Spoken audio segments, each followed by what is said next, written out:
My channel life of Liza. तो हर बार की तरह मैं फिर से आ गई हूँ और एक प्रेगनेंसी रिलेटेड वीडियो लेके। आज ये वीडियो में हम लोग डिस्कस करने वाले हैं कि ड्यूरिंग प्रेगनेंसी हमें क्या क्या टिप्स फॉलो करना चाहिए, क्या क्या चीज़ें हमें नहीं करना चाहिए। ये सब बारे में आज हम इस वीडियो पे डिस्कस करने वाले हैं। तो वीडियो को स्टार्ट करने से पहले बताना चाहूँगी, अगर आपने अभी तक मेरे चैनल को सब्सक्राइब नहीं किया है प्लीज़ मेरे चैनल को सब्सक्राइब कर दीजिए, ताकि आगे जो भी मैं प्रेगनेंसी रिलेटेड वीडियोज़ लेके आती रहूँ उसके नोटिफिकेशन आपके पास जल्द से जल्द आ जाए।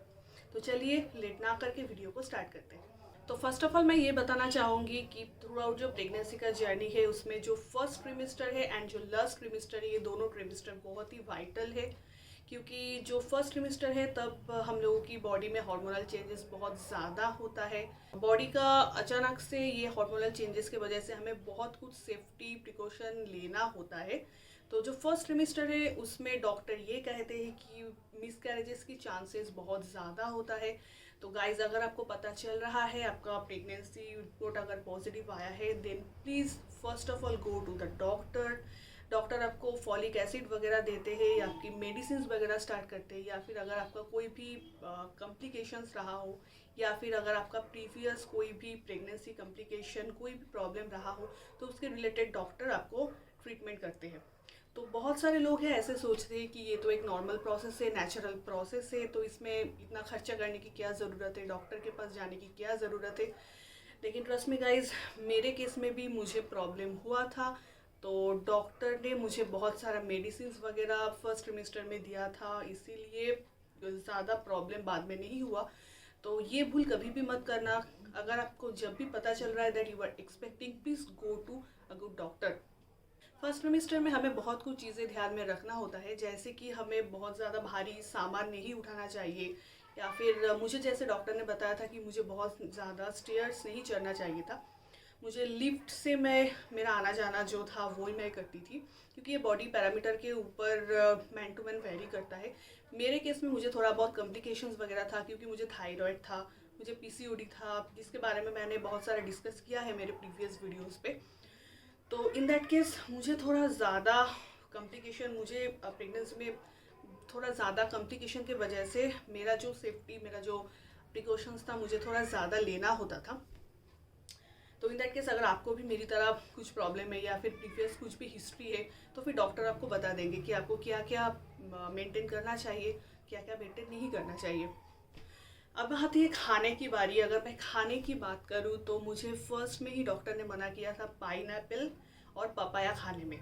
कोई भी तरह की पपाया, पाइनएप्पल आपको थ्रू आउट प्रेगनेंसी नहीं खाना चाहिए, बिकॉज ये जो मिसकैरेज है, मिसकैरेज को लीड करता है ये दो खाना।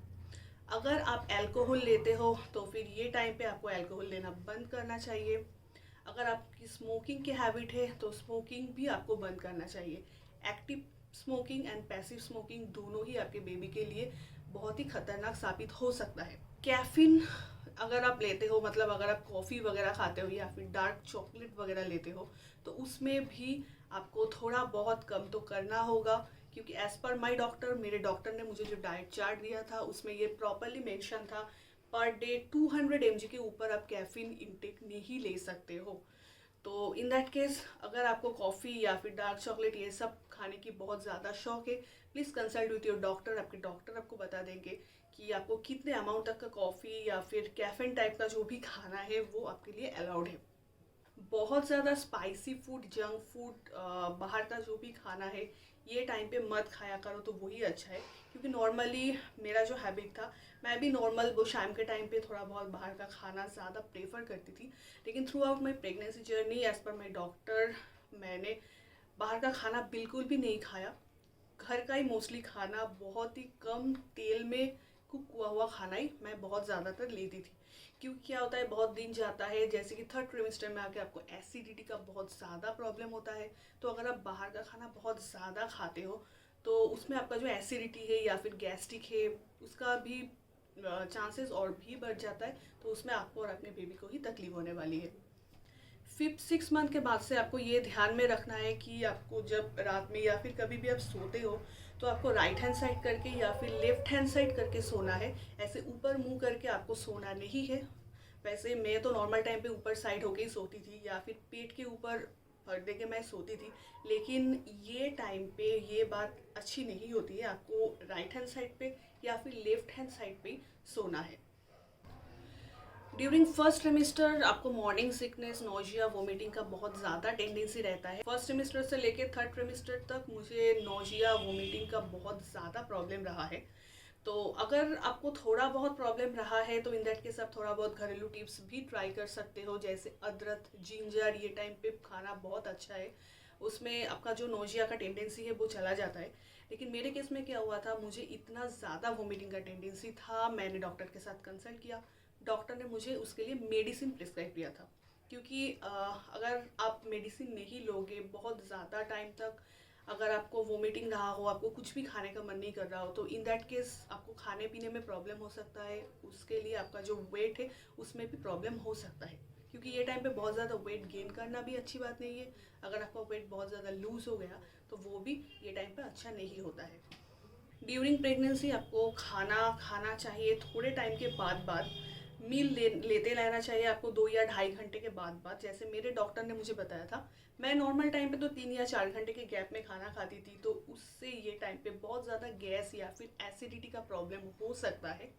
चाहे कुछ भी हो जाए, आपको 2 या ढाई घंटे के बाद आपको खाना खाते रहना चाहिए। उसमें आप कुछ भी खाओ, आप फ्रूट्स लेते रहो, नॉर्मल राइस खाओ या फिर रोटी खाओ या फिर कुछ भी आप लेते रहो, लेकिन आपको बहुत ज़्यादा गैपिंग में खाना नहीं खाना चाहिए।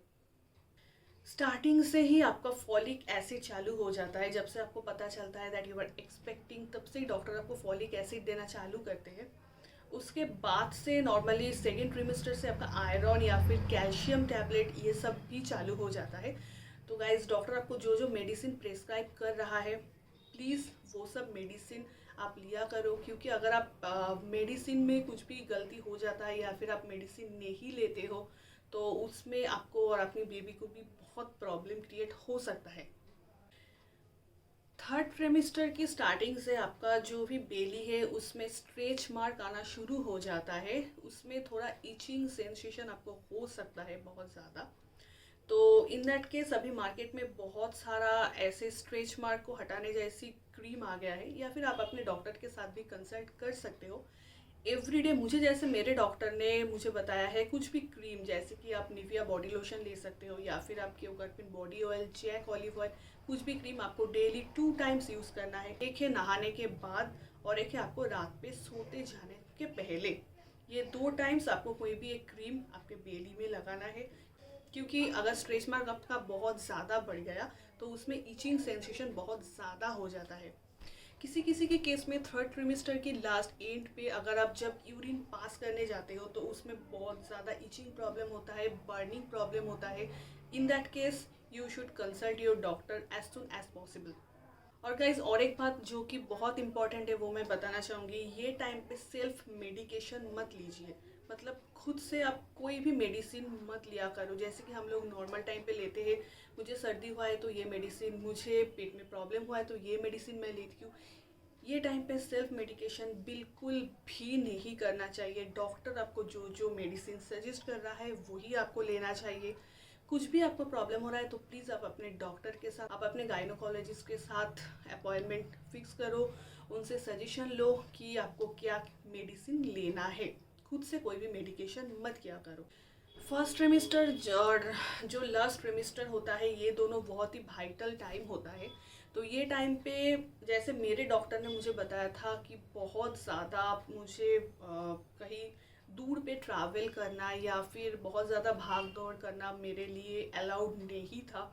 सो इन दैट केस मुझे एक्चुअली अनफॉर्चुनेटली फर्स्ट सेमेस्टर में मेरा जो जॉब था वो वहाँ से मुझे रिज़ाइन देना पड़ा, क्योंकि मुझे डॉक्टर ने बताया था ये टाइम पे बहुत ज़्यादा जर्किंग या फिर बहुत ज़्यादा ट्रैवल करना मेरे लिए अलाउड तो नहीं था। मैं ये नहीं कहूँगी कि हर किसी के केस में वैसा ही होता है, हर किसी को जॉब छोड़ना होता है, ऐसा नहीं है। क्योंकि मेरे बहुत सारे फ्रेंड्स, बहुत सारे पहचान वाले हैं जो कि 7 मंथ 8 मंथ तक जॉब करता है। तो अगर आपको कोई भी कॉम्प्लिकेशंस वगैरह है, कुछ भी प्रॉब्लम है, आप अपने डॉक्टर के साथ कंसल्ट करो। मेरे केस में मुझे जैसे कॉम्प्लिकेशंस था, इसलिए मुझे डॉक्टर ने बताया था कि आपको बहुत ज़्यादा ट्रैवल करना, ये सब मेरे लिए अलाउड नहीं था। So in that case please guys go to your doctor and take a suggestion about this. और एक इम्पॉर्टेंट बात बताना चाहूँगी, अगर आप कहीं पे भी विद फ्लाइट ट्रैवल कर रहे हो, जैसे मेरे केस में मैं मुंबई से कोलकाता आई थी ट्रैवल करने के लिए। मैं यहाँ पे शिफ्ट हुई थी आफ्टर 5th मंथ। तो अगर आपको कहीं पे भी ट्रैवल करना है, सो इन दैट केस आप अपने डॉक्टर के साथ कंसल्ट करो, क्योंकि डॉक्टर वो टाइम पे बहुत सारे एग्जामिन वगैरह करता है कि आपका जो भी बॉडी है वो फ्लाइट का जो ऑल्टीट्यूड चेंज होता है वो सब प्रॉब्लम्स ले पाएगा कि नहीं। मेरे केस में भी वैसा ही हुआ था। मेरा जो मुंबई का डॉक्टर था, मैंने उनके पास गई थी मैं, तो उन्होंने मेरी बहुत कुछ टेस्ट वगैरह किया था। उसके बाद ही डॉक्टर ने मुझे फिट टू फ्लाई सर्टिफिकेट दिया था, ताकि मैं मुंबई से कोलकाता फ़्लाइट से आ सकूं। सो अगर आपको लग रहा है कि आप कहीं पे जा रहे हो, कहीं पे आप जाना चाहते हो विद फ्लाइट या फिर ट्रेन, किसी भी तरह से आप जर्नी करना चाहते हो, so in that case please take suggestion from your doctor. अगर आपको थायराइड का प्रॉब्लम है, जैसे मुझे 2013 से थायराइड का प्रॉब्लम है, तो guys please when you are expecting then please please please go to your endocrinologist first, क्योंकि ये टाइम पे जो TSH लेवल है उसका बहुत ज़्यादा चेंजेस होता है, जो कि विद इन एक लिमिट मेंटेन करना बहुत ज़रूरी होता है।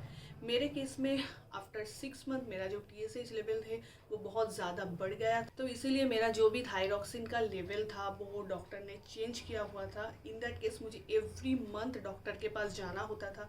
जैसे कि नॉर्मल टाइम पे मैं मेरे थायराइड के लिए 3 महीने या फिर 4 महीने के बाद मैं डॉक्टर को विजिट करती हूँ, लेकिन ड्यूरिंग प्रेगनेंसी डॉक्टर ने मुझे कहा था, क्योंकि TSH लेवल इस टाइम पे बहुत ज़्यादा इधर उधर होता है, तो इसीलिए एवरी मंथ आपको डॉक्टर के पास जाना होता है, क्योंकि डॉक्टर ये टाइम पे एवरी मंथ आपका जो T3 T4 TSH है वो चेक करते हैं, और उसके बेसिस पे आपका जो भी एल्ट्रॉक्सिन या फिर थायरॉक्सिन जो भी मेडिसिन आप ले रहे हो उसका जो भी डोज है वो चेंज करते रहते हैं। ये टाइम पे आपका TSH लेवल विद इन एक लिमिट होना मैंडेटरी है। तो फ्रेंड्स, ये तो था मेरा आज का एक छोटा सा इन्फॉर्मेटिव वीडियो। अगर आपको ये वीडियो थोड़ा सा भी इन्फॉर्मेटिव लगा हो और थोड़ा सा भी हेल्पफुल लगा हो आपके लिए, तो प्लीज़ एक लाइक कर देना। और आपने अभी तक मेरे अगर चैनल को सब्सक्राइब नहीं किया है तो प्लीज़ मेरे चैनल को सब्सक्राइब भी कर देना, ताकि आगे मैं जो भी प्रेगनेंसी रिलेटेड वीडियोज़ आपके पास लेके आती रहूँ उसके नोटिफिकेशन आपके पास जल्द से जल्द आ जाए। मिलते हैं नेक्स्ट वीडियो पे। Till then bye bye.